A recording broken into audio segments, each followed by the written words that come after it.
Hailing frequencies open and welcome aboard Treks and Tangents. I'm your co-host Brian. And I'm your co-host Jaci. I'm the Star Trek newbie who treks off on tangents. And I'm your Star Trek expert who is here to get the tangents back on track. Each episode we watch and talk about a different Star Trek episode. And this week we watched Star Trek, the original series, Season 2, Episode 8, I, Mud. Welcome back, everyone, to another episode. Don't forget to tune in to the end of this episode where we'll reveal our topic for our Star Note bonus episode that we'll post over at our Patreon. Go listen after you finish this episode. But before all that, I, Mud, where we get to revisit our favorite character. Probably not my favorite character. He's definitely funny. I think Jackie's favorite character would not be Mud. It would be Yeoman Rand. Yes. But definitely a fun character. Definitely a fun character to revisit. And I think the only character that we see a repeat for in the original series, other than the crew of the Enterprise. This is going to be the only time that we ever really get a character that comes back in the original series to reprise their role. Jackie's thinking back to the episode she's watched, at least. Well, I mean, they just have to bring back Yeoman Rand and it'd be good. Yeoman Rand comes back in the motion picture, which someday we'll have to get to. But it's also another comedic episode or comedy episode to a degree. It's more comedy than suspense and drama, for sure. I find it silly. It's a silly episode. It's a fun episode for the most part. But before we get too far down the rabbit hole for iMud, let's quickly jump back and revisit last week's Turbolift tease. That's where we gave Jaci the title of this episode, and Jaci, without having any other information, tried to guess the plot of this episode. So, computer, what was Jackie's guess last week? Jackie's guess last week was, our favorite Mr. Mudd is coming back and he has already popped onto the Enterprise to do a little wicked magic, but we don't know he is there until one of our security guard finds him and brings him up and says, Kirk, what are we going to do about this? So, Jaci, how accurate do you think your prediction was? Well, first of all, I caught how you said rabbit hole earlier, and it comes back to what we talk about in the episode. Uh-huh. Okay, but anyways, I almost got it right. It's just backwards. In what sense? Well, we're not on the Enterprise. We're on the planet, and it's not Mud. It's a proxy. It's a proxy. See, I got like a 7. Kind of a proxy. I mean, because they're acting on behalf of Mud, but they're not acting on behalf of Mud. They're doing their own thing. Originally, it's beyond Mud. Is it? On behalf. I would say that, yes. Is it? Because I don't think it's Mud's motivation to entrap the Enterprise or more humans. Mud is being tasked to assist in that by the androids. So I think Mud gives him the plan, but I think the androids are out there enacting it on their own. I can see that happening, but we don't know that until the end. So I'm right at the beginning. At the beginning? Yeah, it does twist it a little bit, for sure. Win-win. So, okay. I need like a bell. You want like we need like a sound effect. So you want to, you name your grade out of 10. I said 7. 7? You go with 7? Okay, we'll give it that. There's no standard ranking system for the Turbolift tease, but sure. 7 out of 10. But what are your initial impressions? What deeper thought, deeper dive, what do you think about the episode? I find it silly, and I feel like we've had this scenario numerous times. And by scenario, what do you mean? Illogical. It's illogical. Brain freeze. Die. Kirk trying to basically outwit a computer through illogical. Through logic gate and processing and confusing them. But this time over 200,000 something 87. So yeah, we do see it a couple times. It's not one of my fun facts, but it's like in the original, because the original series is 3 seasons. It feels like we return to it a lot, but I think there's only like half a dozen out of that total. I've only watched a season and a half, and I swear we've watched all half a dozen. I mean, there's been a couple. There's definitely The Changeling. The Changeling for sure. The one where they got to bust through the wall and they find the computer running everything. Gothos. Gothos, but that wasn't a computer. It still was illogical. It was. So yeah, if you take out the artificial intelligence and you just turn it into a more broader trope of confuse logical processes and ways of thinking with purposeful illogical actions and thoughts. Let me say it better. Robot tries to take over humans. Humans beat robot. But yes, in the end, the plot idea or the plot trope of confronting pure logic with human imperfection. Yes, and that humans are illogical almost to a fault. Right, but we can channel that illogic thinking into our advantage. Yes. And then there's the return of Harry Mudd. Did you like this episode more or less than Mudd's Women? Less. Why? Because in the first episode, we didn't know like who he was, and it was intriguing because he actually seemed smart and like he had a plan. And this one was more like he just wanted it off the planet, so anything would do. Okay. He looked distressed. He did. Well, because I'm going to say the opposite. I like Mudd more than Mudd's Women because I enjoyed in this episode his character became a victim or a prisoner of his own mischievousness and his own actions, and that he got trapped on this planet with all of these androids instead of becoming the ultimate ruler. And while he was in a position that he initially found to his advantage, he's now trapped. He can't leave. He can't go anywhere. Versus Mudd's Women, he was still the same character and he was still carrying on with his criminal mischief and his criminal activities, but he wasn't really the victim. The whole story of Mudd's Women revolved around his three ladies. A lot of the plot was devoted to determining and showing to the audience who he was.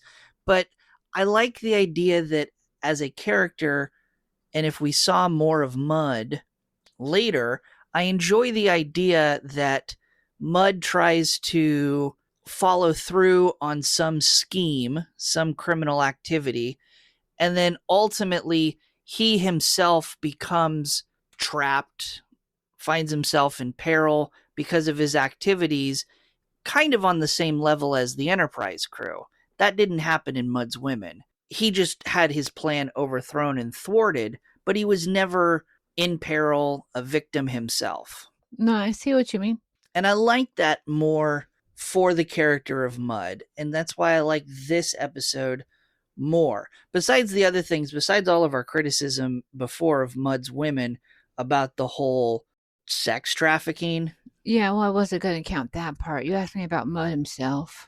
Well, because, I would have left the ladies out of that. Yeah, and so besides all those things, I think, besides the fact that this scheme of Mudd was more entertaining to follow, we'll put it that way, I just like the fact that Mudd as a character, if he were more recurring, is going to find himself in more and more trouble because every time he tries to do a scheme, he himself becomes in need of rescuing, like in this episode. Like a victim of his own scheme.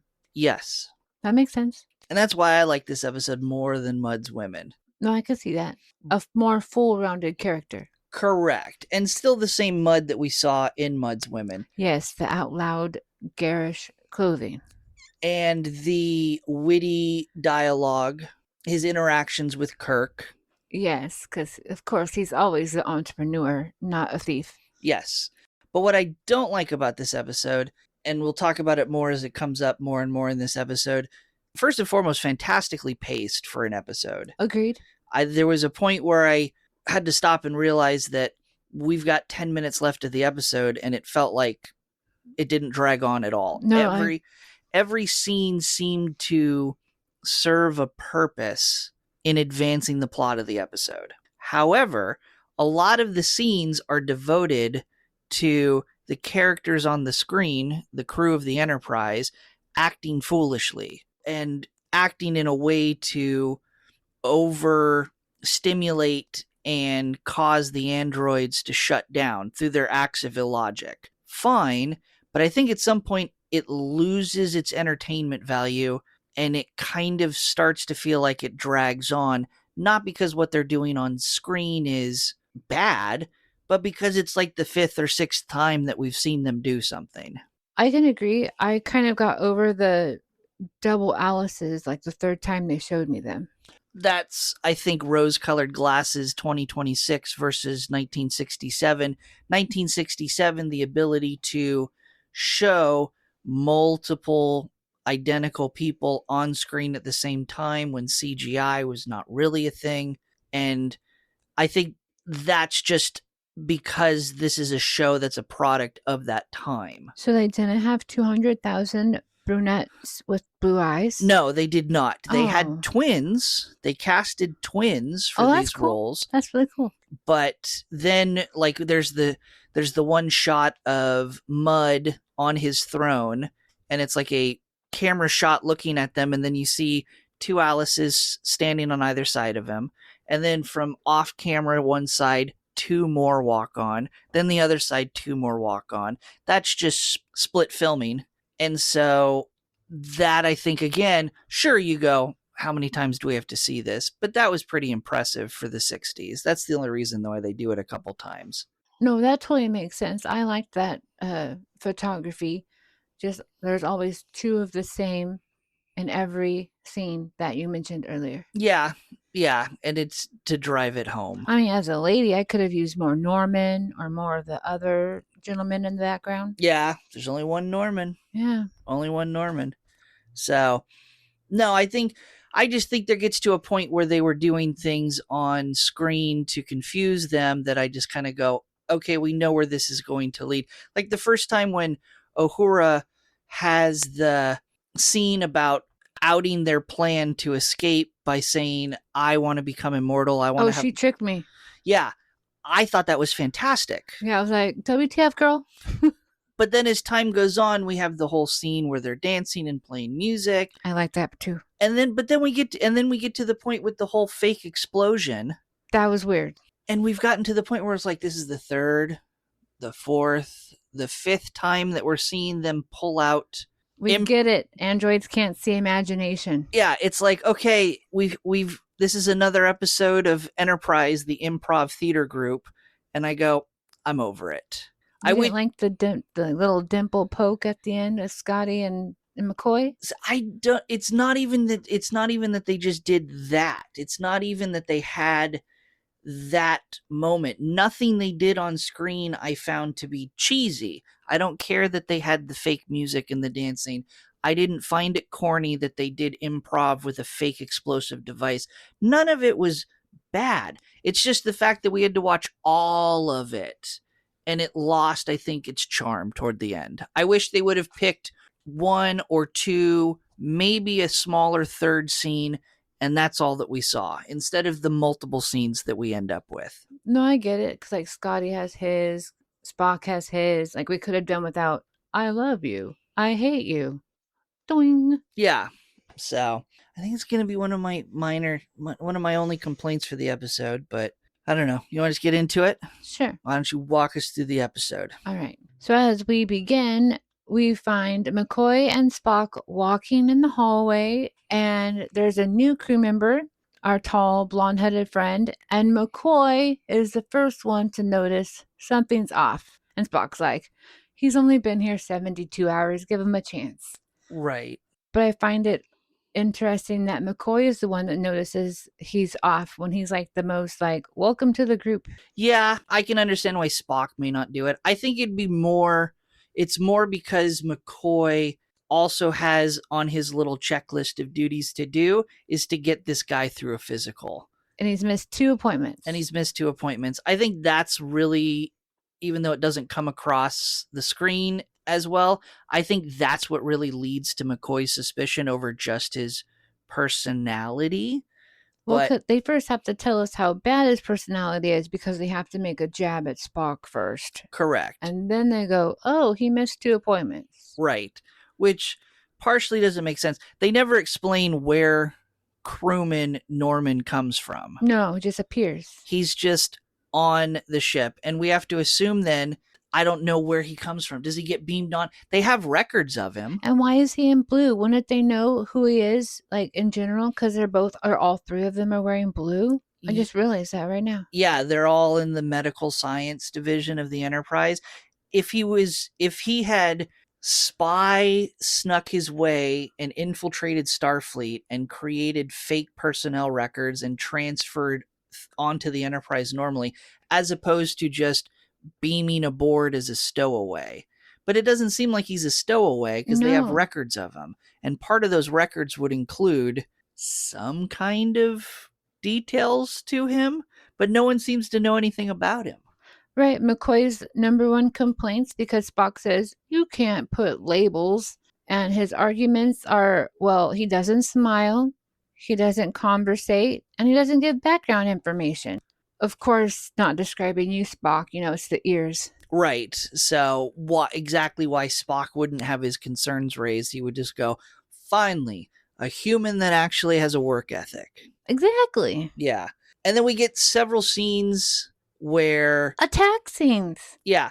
Fight scenes. Full fight scenes. Actual stunt work where Norman infiltrates different parts of auxiliary control engineering, and he fights all these people, and he changes all of these settings and controls, and we get back and forth where the Enterprise bridge with Kirk is calling security and having security chase him around. But ultimately, Norman's goal, as they come to find out, is he increases speed to warp 7 and changes course. Did you notice that Sulu has the fancy gym pretty keyboard now, and he has that little scope thing that Spock has? Yeah, I don't know that. I mean, the scope is definitely not there in other shoots. So I'll fully admit I don't know what the lore is for this the scanning eyepiece device on Sulu's terminal, if it detaches and comes back, or if it's just a production problem where production added it for one episode and there's no reason for it there. I said Sulu was jealous and wanted his own. Okay, yeah, Sulu decided he needed an equipment upgrade. But we never see Sulu anymore. Not for this episode, no, and not for several episodes to come, because he takes 8-9 episodes off to go film a movie, the actor. For such a popular character, this dude is not there all the time. No. It's very weird. He'll be back. Okay, so anyways, that's what I noticed. But as Kirk is leaving, because Scotty has already said, he's in my security area, the intruder is taking over, Kirk is like, I'm going to go get him. I don't know why Kirk always has to save the day also, FYI. Right. And as Kirk is leaving the bridge, our dude Norman is walking on, he grabs Kirk, and Kirk's like, you're touching me. Yeah, don't touch me. I'm the captain. But yeah, Norman gets from engineering to the bridge in 20 seconds, which He's very fast. It's impossible, but we'll ignore it. And Norman is saying, you guys cannot change course. If you do, you'll blow up your ship, and I have the dead man switch. Yeah, you can't undo any of the programming or any of the system adjustments that I've made, because the ship will blow up. You can't kill me and blow me up, because then your ship will blow up. You basically don't have a choice. We don't want to harm you, because he uses that. He doesn't say I, he says we. Yes, we statements. And you just have to follow and trust us, and you don't have a choice. You're just going to follow. It's going to take 4 days, and we'll end up where we need to be. And then who is we? And then that's when we see him flip up his shirt, and he unfolds his skin to show a robot. Right. And that's where we finally get our opening credits. Very long opening to this episode. If you go back and look, it's over 5.5 minutes. Still fantastic. We have to see Norman fight. We do. So when we come back, this is when Spock and Kirk are both like, whoa, he's an android. What are we going to do? And Norman has said just what you said. Their destination is 4 days away. And when they're like, well, where are we going? And who sent you? He's all like, I am not programmed to respond in that area. And then he closes his eyes after he's crossed his arms and he's turned off. Yes. And it's not very apparent, but we get a 4-day time jump in the episode. So imagine what that actually is. Norman just crosses his arms, tilts his head back, closes his eyes, and then he stays in that exact position for 4 days. So imagine the characters of the Enterprise having to do their jobs for 4 days, and they just have this android hanging out on the ship. In the middle of the walkway. Which Uhura, when we get the whole thing about they're reaching their destination, just before things progress, Uhura is walking across that back of the bridge and looking at her data pad or her tricorder, I forget what equipment it was, and she bumps into Norman, which I thought was great because the whole time my brain is sitting there thinking, what a really inconvenient place to power down and just hang out. And I love that the show addresses it in the moment. And she's little enough that it would be funny because Norman like towers over everyone. Yes. I do like, though, there's a lot of good one-liners in this episode, I must agree, because Spock's like, whoa, 4 days, that's going to be a long time. And Kirk's like, yes, we're going to take a little trip. Haha. Okay, anyways. And they're on Warp 7. If they made a big deal about that speed. It's pretty fast for what starships can do at this point in the Star Trek timeline. That's really pushing it. Okay. So they now come upon a planet that has not been in like the charted territory yet. And now Norman wakes up. And scares everyone. Yes, they're like, whoa, what's happening? And everybody gets their like own camera view and Spock's like, oh. I thought it was just, again, another moment that in this beginning, and I think it carries through most of the episode, a great little detail. He wakes up and everyone on the bridge reacts to it. Yeah, it's very immersive. They're not expecting him to wake up at like, okay, so it's been 4 days, so it's like 4 days and 30 minutes, 4 days and 2 minutes, and he's like, we're here. Yeah. Welcome. And then he just lists off Kirk individually, but then he lists officers, but he doesn't say their names, so I don't understand how they got to each particular person, because aren't there multiple officers that could be science officers? Yes. Let me list off the officers, the people. Kirk, science officer, medical officer, communications officer, and navigator. I know who the navigator is. Yeah, we know who the navigator is. And I assume who the others are, but are they the only officer who could go? So technically, they are listing. It's best to think of it as listing job titles and not job duties. The science officer is Spock, even though there are other crew members who serve in the science division. Spock is in charge of the science division, so he's the science officer. So like science manager. Yeah. Okay, that makes sense. So medical officer McCoy, because he's the doctor and he runs the medical people, even though there are nurses, there's probably another doctor or two. I would hope. At least have medical training. That's actually a good question. Are there any other doctors on the Enterprise? There would have to be other medical personnel. They just don't use the term or the title doctor. Anyway, I'm not going on that tangent. Well, I know there's a lady like a long time to go. You're thinking the next generation, and you're thinking... She has a son, too. Dr. Beverly Crusher, who gets replaced. I know these people.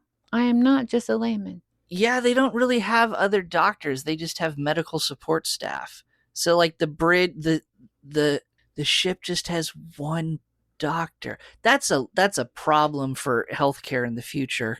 Anyway, that's me and my brain. I'm not going on as he's listing all these people, and I'm like, WTF? Yeah, we gotta keep it moving. We gotta get back onto it. So Kirk's like, anyone that needs to like have a chat, they can just come to the Enterprise. We don't need to go down there.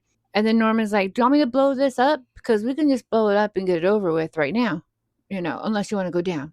And there's also a word, though, that I hear you humans like that kind of has a lot of weight. Please. Yeah. And again, you're all shocked. Yeah. Another great moment. It stands out as a fun moment, but it doesn't stand out like a sore thumb. The clarinet interlude stood out for me. I loved it because it was humorous. Yes.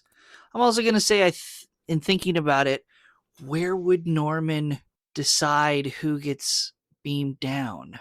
Mudd has told him who he is to have beamed down because he knows who they are already.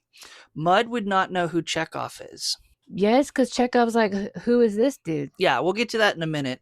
That's the only hole in that theory, because yes, that would make sense if Mud gave them a list of these would be the best people to beam down. He would think it would be Kyle. It might also be, it might also be a combination of Mud giving them information, but also making a determination of these are going to be the best officers to have beamed down. To study.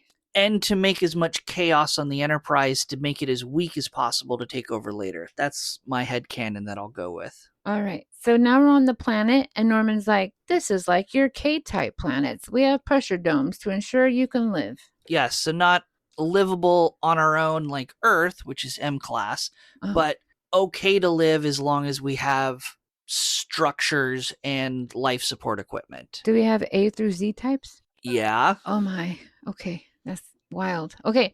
So, and now the crew is brought in and they see that Harry Mudd is sitting on a throne with two lovely ladies standing next to him, one on either side, and one is holding a jug of wine and the other a cup, kind of like a la Princess Leia.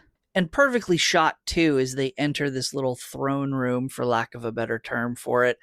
They don't focus on Mud immediately. We have a prolonged shot of them walking through the door. We see Mud in the background, flanked by his two android models, drinking his cup. And he's already like drinking out of it before they walk in, so we don't see his face until he lowers the cup. Again, and we instantly recognize who he is. So... Well, because he's wearing his garish uniform of blue blouse, velvet pants, a purple belt, gold caplets, and what other garish designs he has on his shirt. Yeah. It's crazy. But no hat. I missed the hat. Well, he is a ruler now. He doesn't need a hat to be an explorer. True. And so, and every one of the ladies we've met are the exact replicas. They're brunettes with blue eyes. They're wearing silver tights and tulle with like silver rope hanging around. Yeah. I put it towards like Ariel when she gets her legs after trading her voice and she's on land meeting Eric, in the sail and the rope. Yeah. Okay. But Star Trek. But Star Trek. Yeah. But sci-fi'd up. Yeah. And so Kirk's like, can we please go back to the Enterprise now? Because we don't want to be here with you. And Kirk pulls out his communicator to call the Enterprise. He's like, we just need to leave. And one of Mud's girls just like crushes the communicator right there in half. Yes. Sideways. Interesting that, I don't know, but just noteworthy at least, Norman even allowed them to beam down with communicators. Maybe he didn't know they had them. They would have had to grab them on their way down because they don't necessarily carry them on the Enterprise, just on their belt. So they have to get them from like the armory. They'd have to get them from an equipment locker as they walked to the transporter room. I never knew that. Maybe I'm like Norman. And so, Norman would have seen them. What I'm saying is... I always assumed they had them with them all the time, like a walkie-talkie attached to my belt. Now, there's no need to have it on the Enterprise because they're always surrounded by communication panels. They just go up to the wall, push the button, and talk to who they need to. But secret chitter-chatter? No. Chit, it's Kirk. Norman would have escorted them from the bridge to the transporter room. He would have seen them pull them out of an equipment locker. And again, it's just interesting that Norman would allow them to grab any equipment whatsoever. Weird tangent. But if he did, we wouldn't get this fun scene of the lady android crushing the communicator for everyone to see. Because she's as strong as any male that can be. And Chekhov's like, do we know this dude? Right. Which is important if you want to pay attention to the Star Trek timeline, because Chekhov is serving on the Enterprise before we first see him on the bridge, because he knows Khan. So we know he was on the bridge or you and Khan. It's a good timeline marker.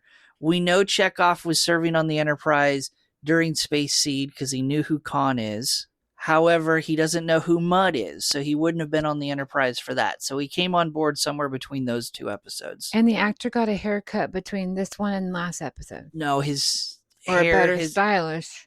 It is because it is filmed out of order than what is aired, and so this time his hair is grown long enough he doesn't need the wig. It's terrible. And then Kirk goes on to explain just how horrible Mud is to Chekhov. And Mud's like, oh, I'm just a misunderstood entrepreneur. And then we have a break. And then Kirk again is called Mud a liar and a crook, and he better restore all the control back to Enterprise. And Mud just laughs and goes on how beautiful his androids are and compliant. There are 500 of the same model. This one is called Alice. Yeah, and he goes on to also talk about how he was directly involved in their creation, which implies he was the one who modeled how they looked, how they acted, and so forth. I'm sure most of that is true, but they still have their hidden agenda that we'll learn about here shortly. Breaking down the numbers, he says that there's 500 in the Alice class. It's interesting because they also have all their necklaces that have their number on them. We never see a 4-digit number on any of the models, on any of the necklaces. No, because he has other models of ladies like the Trudy, the Maisie, and the Annabelle. So there has to be 500 of them. Right. So and then 500 men. Right. So pretending that each model has no more than 500, or even pretending that the models don't get beyond 999 to stay in the triple digit model numbers. How many androids are there on the planet? I have that number right here. Let me get down to my number. Spock was able to get from Norman that there are exactly 207,809 androids on the planet. So round that to 207,000, and if each model can have a maximum number of units active at a time of 999 to stay compliant with the triple digit numbering system, that means there's almost 2,100 different models. And we only see a few of them. Well, the ones that were there when Harry crashed the planet, they're doing their other work. These are just the ones he created. Okay, we'll use that as the headcanon. But in any case, I just found that interesting that at no point did they show any model number that was beyond 500, triple digits. There was no room on the tag. There we go. Spock calls that 500 of the same model is illogical. And then Bamud's like, you would love it here if they all think like you. Yeah. Like they all talk exactly like you. And you're just getting caught up on the numbers. But then Kirk asks again, so we left you on the Rigel colonies going to jail. How did you get here? And we get a somewhat confuddled explanation from Mud as he tries to explain the set of his circumstances without incriminating himself for any wrongdoing. But long story short, he was able to escape after his imprisonment from the last episode we see him. He was running around. He had stolen patents or blueprints and so forth for technology, and he was selling those blueprints and technology to other alien races without collecting and paying a royalty fee to the patent holders. He was caught on a planet. He had to steal a ship to escape. They shot at him, disabling his ship. He drifted for a while, and then all he says is, I found myself on this planet. So, again, he didn't intentionally go to this planet. He didn't go to this planet with any sort of motive or plan in place. This is literally, for lack of a better term, he probably just drifted by this planet while disabled. The android saw him or saw his ship and beamed him down. And that's how he found himself in this predicament. So Mud explains that this planet had androids just running amok without any purpose, and he was the one to give them purpose. They were going to study humans and learn so much from him. And because androids need purpose, so they serve him. Right. But now he's run out of ideas, and he needs, gaggle of humans to give them more things to study so he can return to civilization. Right. Specifically because the androids aren't going to, quote, let him leave unless there are other humans there for them to learn from. They don't want to be left alone again, because if they're left alone and don't have any biological masters to serve, they have no purpose. So that's how the Enterprise crew ended up getting tricked to beam down, quote unquote, or hijacked by Norman. I don't think it's going to work out exactly how Mudd is picturing, but that's to be seen. So so Mudd has a couple Alice's show the crew where they're going to stay. And as they're walking by, McCoy notices that there's like a dark part in a wall. And he's like, what is this? And I don't like this part of the episode. I think they overdid it. Thank you. So, and Mudd explains that this is a shrine he's made to his wife, Stella. And of course, he says like he loves her dearly, but every time they'd come in contact, she'd push him farther and farther away out into outer space.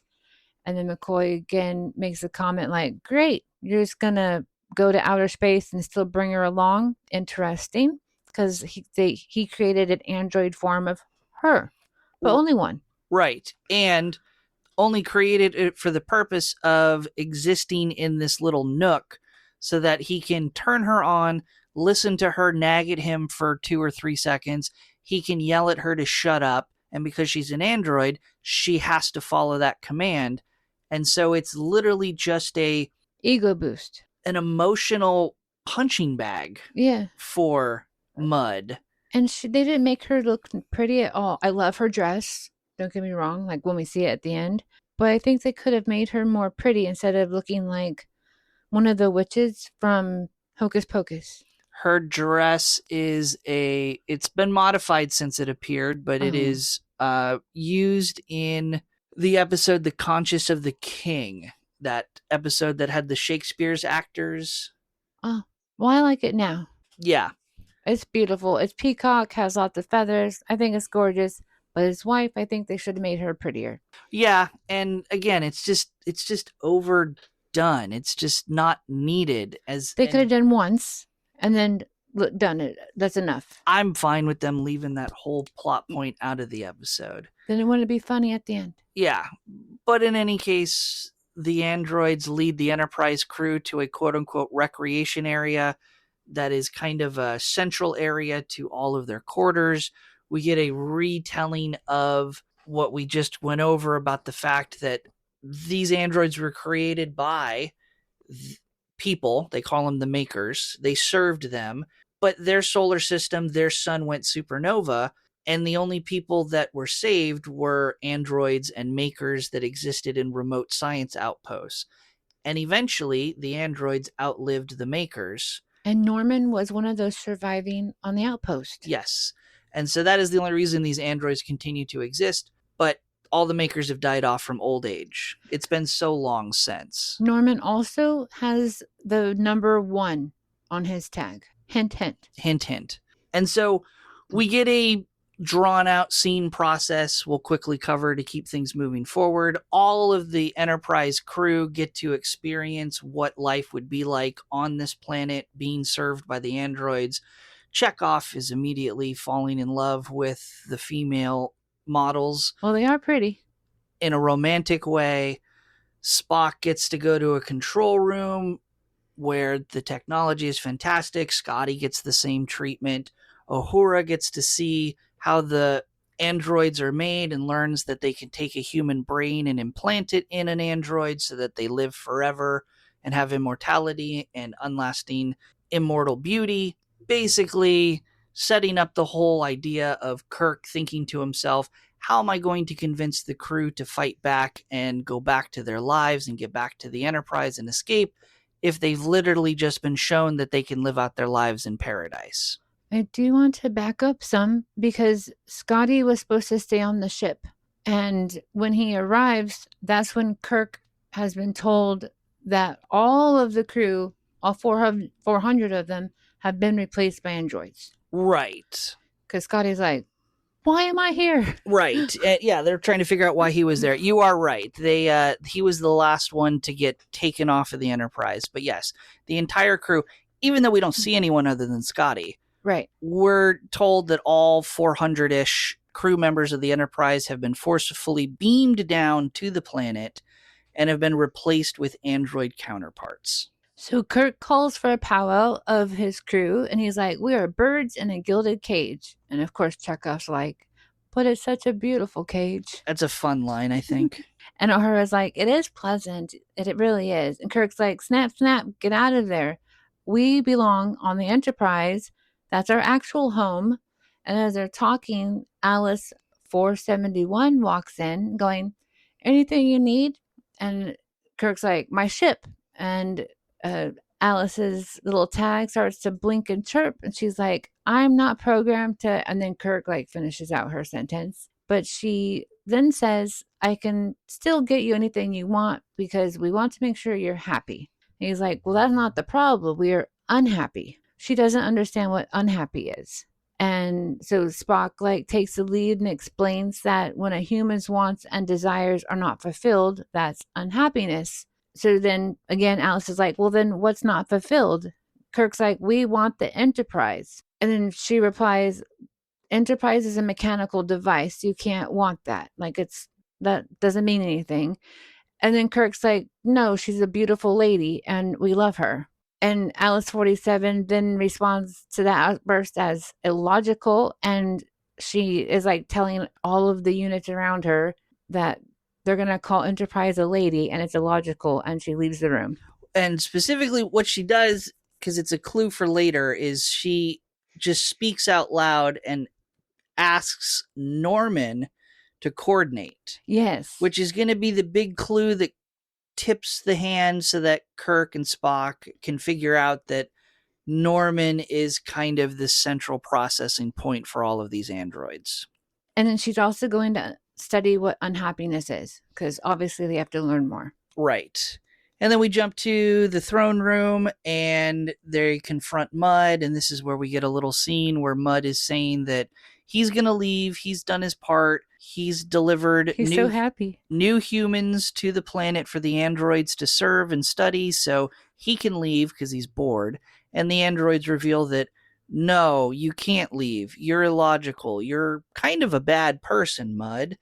And we can't do that. We can't let you leave. You're going to stay here. We are going to, as a crew, take the Enterprise and we're going to go out and we're going to take over the humans. We're going to serve the humans. We're going to make them happy. And controlled. Exactly. They use the term controlled, so they can no longer be destructive in their illogical methods. Basically, put all of humanity in a pretty little gilded cage.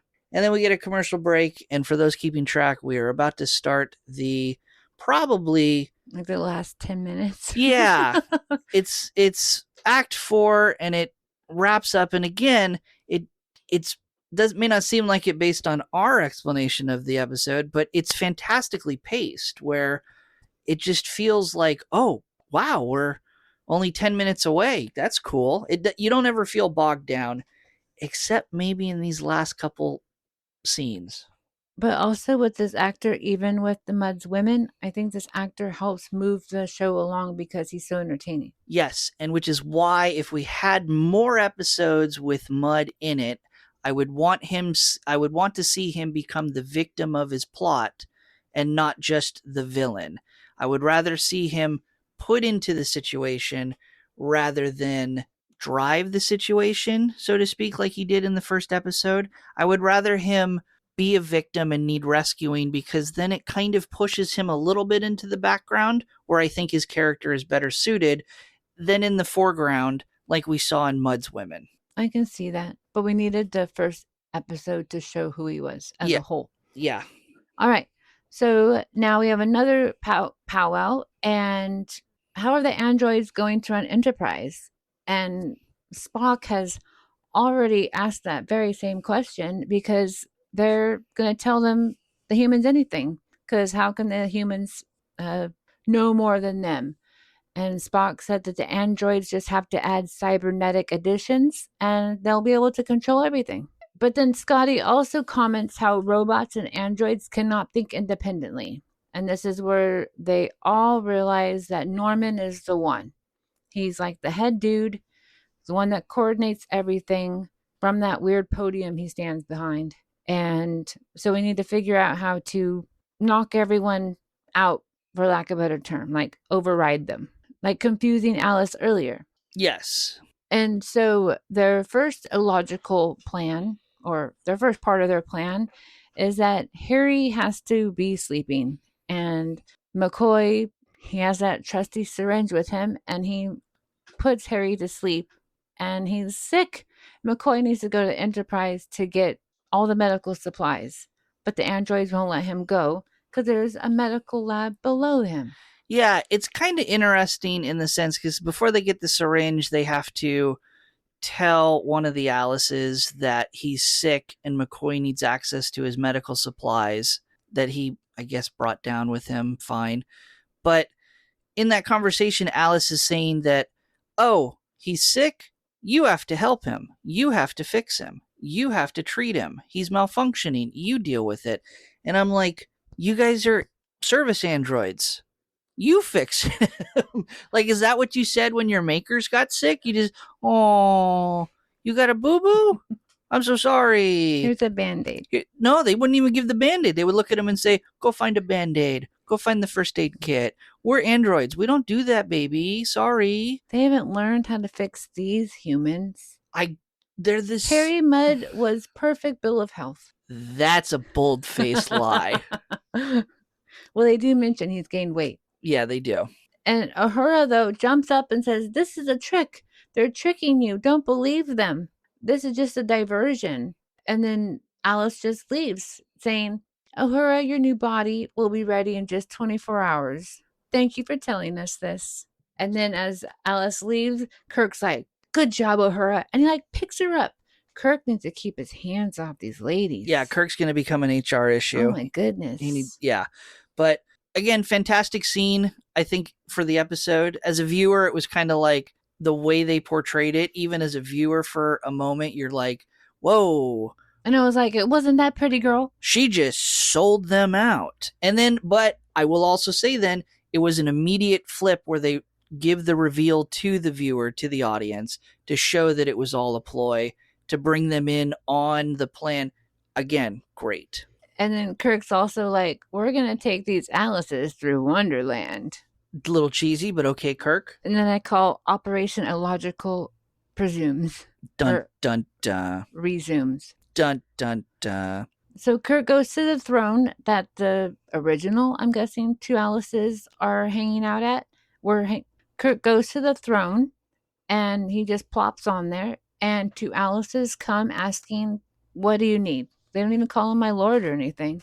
And he's like, yes, I need your attention. And then he claps, and then the door opens. So there's no up and down door on this planet. It opens in the middle to the diagonal, like a grilled cheese. And McCoy and Scotty are pretending to play instruments, violin and flute, but it's piano music that we're listening to. And Chekhov and Uhura are dancing. Why are they dancing? Yes. So Kirk's like, well, they're celebrating their captivity, wouldn't you? And then he's like, can't you hear the music? And the Alices do not know what music is. Their necklaces are chirping and blinking. And they're just so confused. But the dancing and music does stop.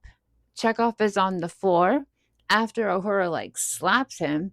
And then Kirk's like, why are you on the floor, Chekhov? That's no place for an officer. And then he stands up and he starts jumping. They're all jumping now. Why are they jumping? So the Alice's tags are beeping and chirping, and they become overwhelmed, no longer responding, and McCoy's tricorder reads that they are no longer active. Right. Spock, meanwhile, is in the machine shop, and this is where he was talking about how he loves one Alice but hates the other Alice. Right, because he also discovers in this moment that a Vulcan nerve pinch does not take out the androids. Yes, because she's like, what's that touch for? Yeah, probably should have known that, Spock, but okay. And then the one that he did touch, she's like, why don't you love me? And Spock's like, well, you're identical. And then they're immediately overwhelmed. Yes. They didn't understand. So we're now I'm just keeping track here, we're now at the third iteration of watching an Enterprise crew member or members use illogical actions to overwhelm the androids. I'm just keeping track here. So now they're in the room where Norman and his podium is. and they're like all surrounded by other androids. And Kirk is basically telling him he needs to surrender. But Norman says that's illogical. Androids are faster, stronger, no, they're better. So as they begin to override what seems to be groups of androids, it kind of like has to go down a peg to Norman. So we first have a first set of Alices that become overburdened because, Scotty and McCoy are weeping about how much they need the torment of their jobs to be able to be satisfied and happy. And then oops, off they go. And then because this is still illogical and contradictory, Norman wants Spock to explain what is happening. And Spock explains random logic as being birds in the meadow and so on and whatnot. And now we have just a sequence of events that happen to definitely scramble more minds, and Norman's in particular. We have Scotty dying because he's too happy, and everyone is cheering about his death. And then we see an explosive being pantomimed between Spock, Kirk, thrown to Harry. McCoy hands him a fuse and they light it, and then they use golf clubs, all imaginary, to send it over the wall as they all yell, "4!" But Norman's like, there was no explosion. Exactly. And then the Alices break down all over as the humans are covering their ears because there's a loud explosion. And then Norman's like, nothing happened again. And then Kirk reminds Norman that everything Harry has told him is a lie. But if everything is a lie that Harry has told him, that means it's the truth. And then now we are being backwards and forwards in Norman's brain. He cannot compute this. Lies, what's not. And then finally, he is overridden and confused. In a spectacular fashion, as smoke pours out of his ears and the top of his head. Fun little special effect that they use. But nobody else got to get smoke. No, because I think the others just got overwhelmed and shut down and went into safe mode, and Norman actually physically was injured. Because he is the brain. Because he burned himself out, and he's the central processing unit, so. And I think this is the scene where I just kind of throw my hands up and I go, I surrender. Enough pantomime, enough play acting. This was the scene that just kind of said, too much, we could have cut it down. And Harry Mudd also thinks that he and Kirk should become a partnership after this. Just like in Mudd's Women. Well, he's always trying to get up in the world. But then we change scenes, and then, because of course we're no longer doing that, you're staying here, Harry, that's weird. And McCoy is now poking at Spock about how he now has to go back to the world of illogical humans. And Spock's like, I think I could deal with that, my logic in a world of illogical humans. I'll keep you guys sane. That's his place. And as they're starting to leave to go back to the Enterprise. Right. Because they've revealed to Mudd that his quote-unquote punishment is the androids have been reprogrammed and repurposed back into just mostly manufacturing and not to serve and please Harry Mudd. And so Mudd's parole, quote-unquote, is to stay on the planet. And basically, I wouldn't call him an overseer because I don't think they're going to give him that much power. They said that the androids will learn what an irritant Harry and humans are. Yeah, I think he just has to work. Let's call him an assistant manager. There we go.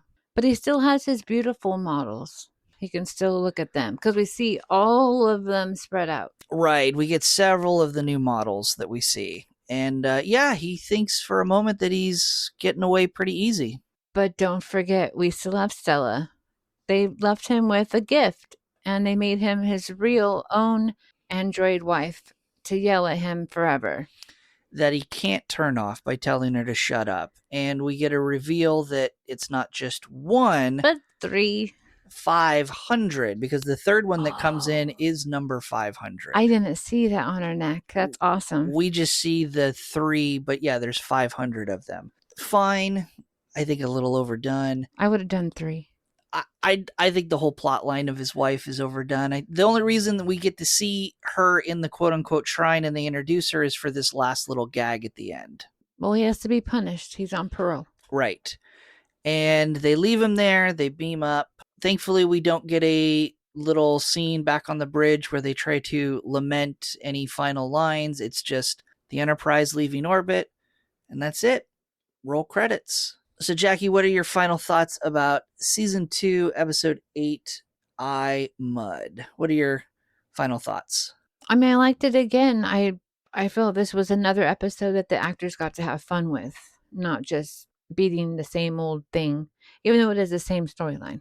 Yeah. Again, there's the little, I think, nuance. We now know who the character is. I like the fact that he was a victim and in need of rescue as opposed to just the villain of the story. I think that adds to the character and how he interacts with the Enterprise. My only two complaints, I think, are going to be, again, the fact that you had so many scenes of pantomiming illogical acts to confuse the androids, all the way up to the end where you almost have 4 or 5 different skits. It's at the end, by the end, it's too much improv comedy troupe. They could have taken the best 3 and used those examples, and I think cut some of the others out in the end. But that's just my thought. And again, the whole plot line with Mud's wife, Stella, and her android, I think was just kind of going for a cheap laugh, and I don't think it was very effective. I would have done without it. They could have left her out and kept the others. Maybe it would have been better. Yeah. And before we get into our final thoughts and we talk about our favorite quotes from the episode, don't forget that we will post our Star Note bonus episode where we'll dive into a deeper topic or two about the episode. And we'll post those bonus Star Note episodes over at our Patreon, patreon.com/Treks and Tangents, free for anyone who follows our Patreon. This episode's Star Note topic is going to be, was Harry Mudd a villain, a victim, or an accidental revolutionary? I always like Jackie's little squint and expression when I reveal the Star Note topic because this is the first time she hears it. You come up with the weirdest ones. I know. You have like one answer. No, I have thoughts and we can explore it a different way. And we'll go. That's my line. We have thoughts. We have thoughts. We'll talk about a couple different things about Mud and the androids because there's a couple topics that we didn't cover in the episode that we'll get into. It'll be fun. I think it'll be a good Star Note episode this time. You owe me cookies. I owe you cookies. But before I owe you cookies, Jackie, what is going to be your favorite quote from the episode? I have 2. Always 2. Yes. Okay, but pick one. Pick one as your favorite quote and one as your runner-up, and give me your runner-up first. You may be a wonderful science officer, but believe me, you couldn't sell fake patents to your mother. I fail to understand why I should care to induce my mother to purchase falsified patents. Okay, and that's Mud to Spock, as Kirk and Spock are creating an escape plan. Okay, and why is this the runner-up? Why is this not your favorite? Because my favorite is beautiful, but this is my runner-up because Mud is basically calling out that he is a fabulous salesman, like yours truly, and you know, Spock couldn't get his mom to buy anything, but then Spock doesn't understand, why would I want my mom to buy fake patents in the first place? Like, they missed the line totally. Okay, so now what is your favorite quote? It's a beautiful lady and we love her.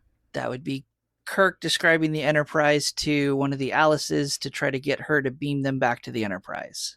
We always seem to call cars, planes, spaceships, and actual ships like female names.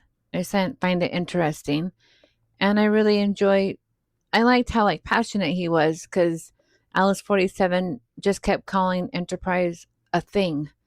And he's like, no, she's a beautiful lady and we love her. And the entire time I've been watching this show, Enterprise has never been a thing. It has been a beautiful thing that is their home, their heart, their love. Yeah, and that's true. Alice very much rejects that argument in the beginning and ultimately, I think, at the end, because, yeah, she does say that's not something that can be desired. It's just a mechanical thing. And Kirk is explaining to her, no, we illogical humans and We humanoids love her. do personify the ship as a lady that we love. So yeah, it's a good one. My favorite quote is going to be in the very beginning when they first encounter Mud in the throne room, and there's that dialogue back and forth between Kirk and Mud, where Kirk says, "Thief." Mud says, "Oh, come on now. Swindler and con man, entrepreneur, liar and rogue. Did I leave you with that impression?" I like Their banter is great. their banter is great. It's a fantastic example of their banter, and I think a fantastic example of Mud as a character. Because he believes he's right the whole time. He is so poetic when he speaks, and he's trying to Swindle you. get away with things.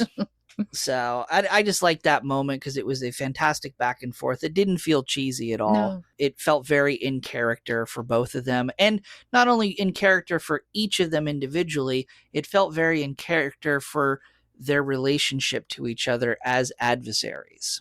Oh, completely. And Mud is just slouched in his throne because he's very full of himself and knows who he is, where Kirk is very, confident in who he is, where they could take this exact same verbiage and any other two enemies, per Yeah. se, and a completely different feeling would come out of it. Yeah, I agree. So that's going to be my favorite quote. But I do have some Tribble tidbits or interesting facts about the episode. And Jackie, why do we call them Tribble tidbits? Because they are the best. Tribble, tribble, tribble. Because Tribbles are cute, interesting, a problem, a whole bunch of things wrapped up into one. I will say, since we're on the episode, I think Trouble with Tribbles should have included Harry Mudd. I think Mudd should have been the reason why the Tribbles ended up on the Enterprise. That would have been fantastic. I mean, maybe in spirit. In spirit. But in any case, first airing November 3rd, 1967. Again, I think I've mentioned it a couple times. I mentioned it probably in Mudd's Women. Mudd, the character, was supposed to come back in season 3 for another episode. With the Tribbles? Not with the Tribbles, because the Tribbles are in season 2. Oh. But they wanted to make him, they said, well, he was good and he was okay in season 1. We brought him back in season 2, and this episode is better received than Mudd's Women overall. And so there was plans to say, let's bring him back for season 3. Let's do another episode for him in season 3, and then potentially the 4th and 5th season that we never got. However, when it came time and season 3 rolls around, the producers of the show wanted to move away and not do these comedy episodes. They wanted it to be more dramatic. They wanted it to be more tense. They wanted it to be more drama and less comedy. So I think we're going to see less comedy episodes in season 3. And because that's the tone they wanted to go with, plans to bring Mudd back were abandoned. And again, it was planned to have Mudd come back and do an episode early on in The Next Generation. But Roger Carmel would die in 1986, shortly before TNG aired, so they never got to bring him back. And they didn't recast the part for Mudd for The Next Generation. It would be hard because that actor brought him quite to life. Exactly. I think it was 1986 he died. Yes, he told me because I said we were 2. Yeah. We were babies. And then we do get to see the character come back, but not until Discovery, because Discovery takes place on the timeline before the original series. And I think the actor who comes back does a good job for that. Go look up who plays Mudd in Discovery. It's a good casting choice, I think. Okay.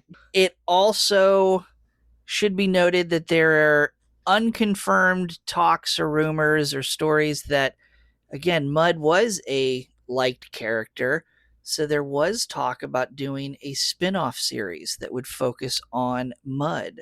So imagine getting a 2 or 3 season television show starring Roger Carmel playing Harry Mudd, and Harry Mudd getting into all these adventures and problems and things like that. I think that would have been fun. I'd watch that. But it never got past the early stages. Jackie, take a guess how many sets of twins were cast for this episode.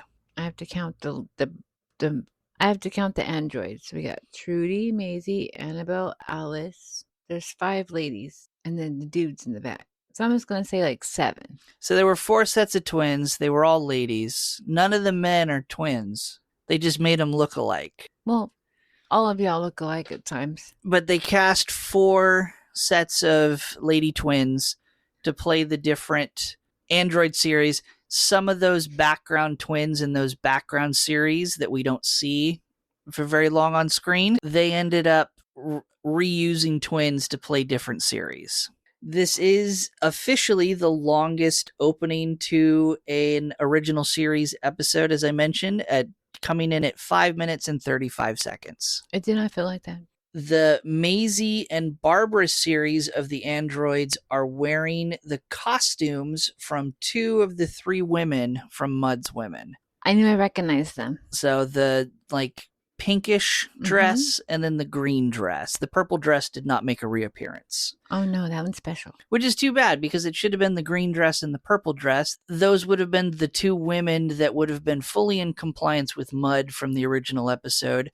And if he was designing them, I would think it'd be a fun little Easter egg to say he chose the dresses of the 2 women that followed him without question versus the one in the pink dress who rebelled against him.